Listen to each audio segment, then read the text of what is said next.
Good morning. We are extremely pleased that you are here. It is good to come together for the purpose of co-creating. Do you agree? Yes. You are knowing what you are wanting?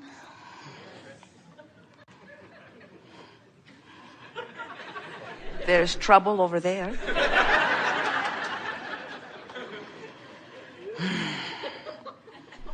Are you enjoying desire? That's a really good thing, because if you say it and mean it, and you did, those of you who said it and meant it, when desire feels good to you, it means that your habit of thought is somewhere in the vibrational vicinity of what you want. In other words, your desire and your belief are not so far apart that your desire is torturing you.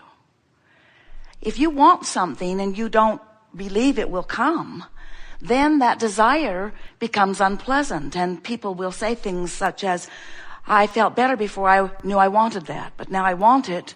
It is painful. So we almost always begin our gathering with that, what we consider to be most important question. Are you enjoying the desire that is unfolding within you? Because you came forth as source energy into these physical bodies, knowing that this environment would induce from you, that it would cause a clarification of constant new desires. You knew that you would never get it done, but even more important, you knew that you were being born into an environment of such perfect proportion and balance and contrast that just your involvement in it with the other magnificent co-creators who are here with you, you knew that your interaction with one another would cause new desires to constantly occur to you. Now, these desires are occurring to you at all levels of your being, even cellular levels. It's what the evolution of all species is about. But the desire that we're talking about are those desires that when you know that you don't want that, you know that you do want that. In other words, it's that very straightforward experience that life causes clarity to form within you. A lot of people don't realize that when they know what they don't want, that what they do want becomes a viable part of their vibrational experience. In other words, we're going to go to a new place with you here today that we have not been before with any group, because it's time for you to begin to acknowledge this business of focusing here in this time-space reality in the way that it was intended as you made the decision to come. You knew that just by exploring the details of any moment in time, that you would come to an awareness of how you felt about it. A personal opinion or a personal judgment, a personal involvement in it would occur. But it's judgment not in the way that judgment is often understood. It's evaluation and judgment in the sense that anything you participate in causes you to feel a comparative experience with who you really are and what you really know. For example, once you've lived in this magnificent nation where food is available and transportation is available, Jerry and Esther just had what they consider to be the most magnificent drive anywhere in the world as they came across into Denver on Highway 70. It was magnificent. They could not stop talking about it. And the trip was at least 2 hours longer than it needed to be, because they stopped at every viewpoint, even when there weren't viewpoints. And Esther found herself saying over and over again, with tears running down her face, thank you for my life on this planet with all of this beauty. So as you're exploring life, you can't help on subtle and dramatic levels to be comparing where you are to what else you've lived. It's just a function of experience. If you come from this magnificent time, space, reality here in this beautiful city, and you go to a city not so beautiful, or to a country not so developed or not so comfortable, you can't help but notice it at many, many levels. And when you notice it, vibrational rockets of preference emanate from you. In other words, it's just not ever going to get so good that you don't keep emanating a preference, because you are a leading edge creator and you've come to sift and sort even in the most magnificent of time and space and place, and still rockets of desire are emanating from you. And that really is the most important thing that we or anyone will ever say to you, because as that improved request radiates from you, whether you put words to it or not, and often you do not, that request is understood and held by the non-physical part of you in the vibrational reality that precedes all manifested realities. And we are calling that vibrational reality your vortex of creation. Emanating from you constantly, these rockets of desires. And these rockets of desires are culminating, not just free-flowing, not just randomly chosen, specifically orchestrated and synthesized through the magnificent focus of your vibrational lens. But it's not just you here in this physical human body that is finding the expansion and the difference. It is the source energy part of you too. Because even though you are in these bodies, and even though you are flesh, blood, and bone, and even though everyone around you can see you sitting in your individual clump on your individual chair, you are source energy. The larger part of you is source energy.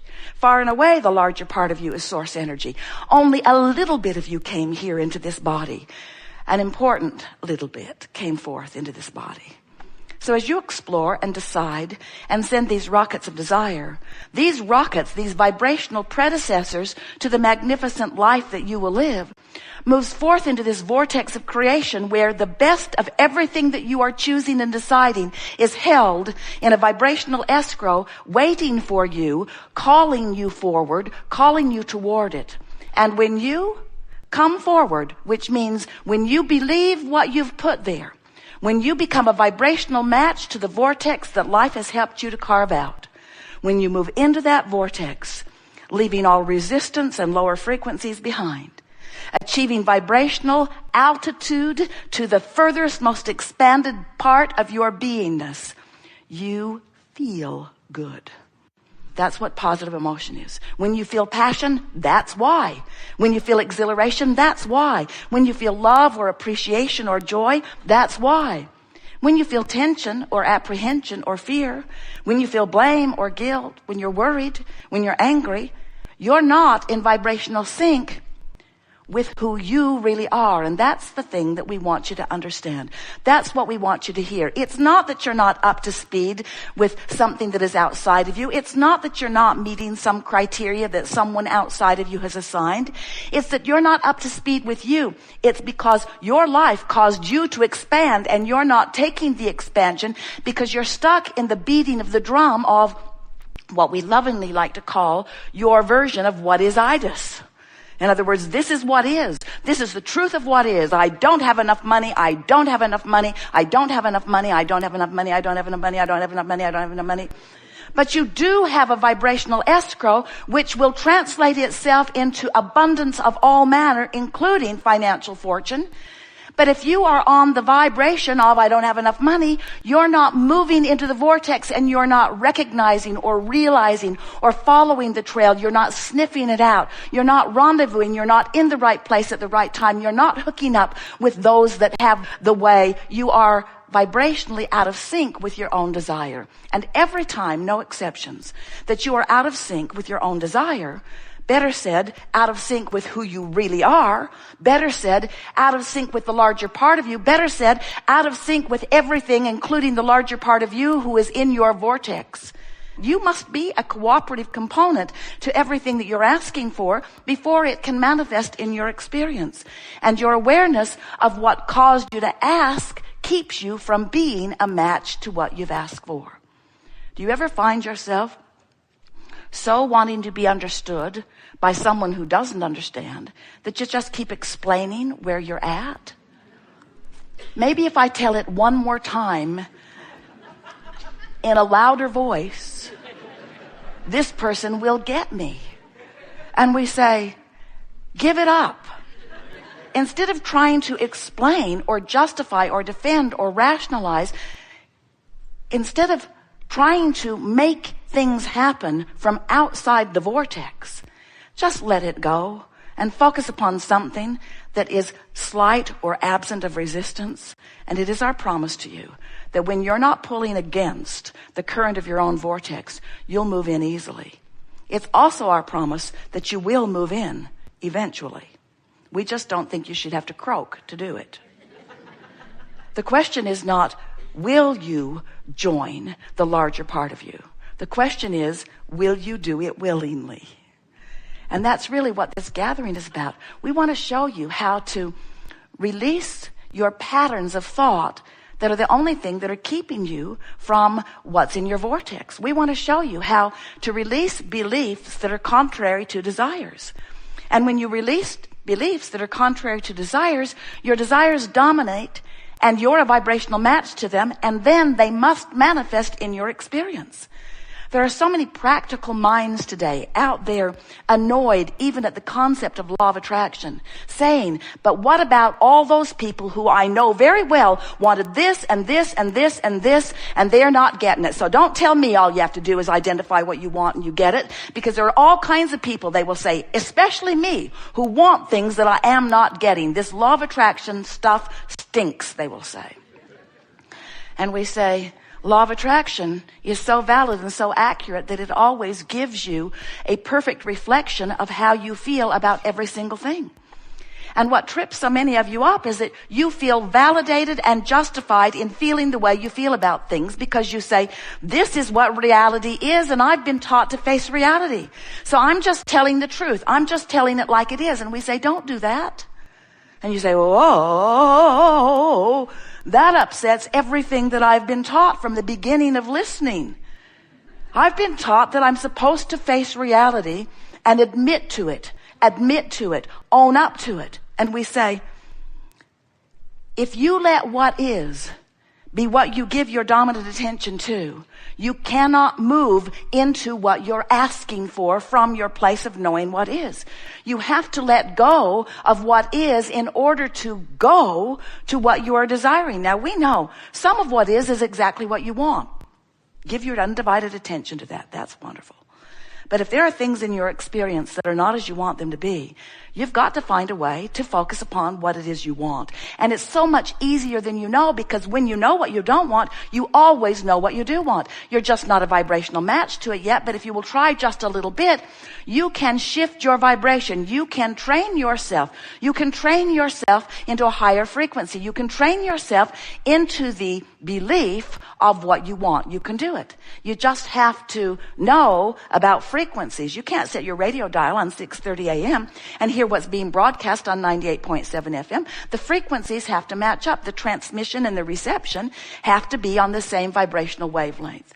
So when you've been beating the drum of something that is right now in your manifested reality, a condition in your body you don't want, or a condition in your bank account that you don't want, or a situation regarding relationships that you don't want, as you focus upon it and talk about it, what you're doing without realizing it is you're practicing the vibration and making that the easy vibration to find. It's like making a little groove that you go to easily. When you think a thought, that thought is a vibration. And as it vibrates, it's attracting other things like it. And if you focus there just for a little while, you'll get a pretty strong and therefore a pretty robust vibration about that going on. And the more robust that vibration is, the more it's drawing power, until soon you'll have a manifestation. You'll say, see? I knew I was onto something. I knew that bad thing was on its way to me, and there it is. And we say, of course, whatever is your expectation becomes your reality. We just want you to know that you have choices that you're often not exercising because we love you very much. You're lazy. And we mean that in the nicest way.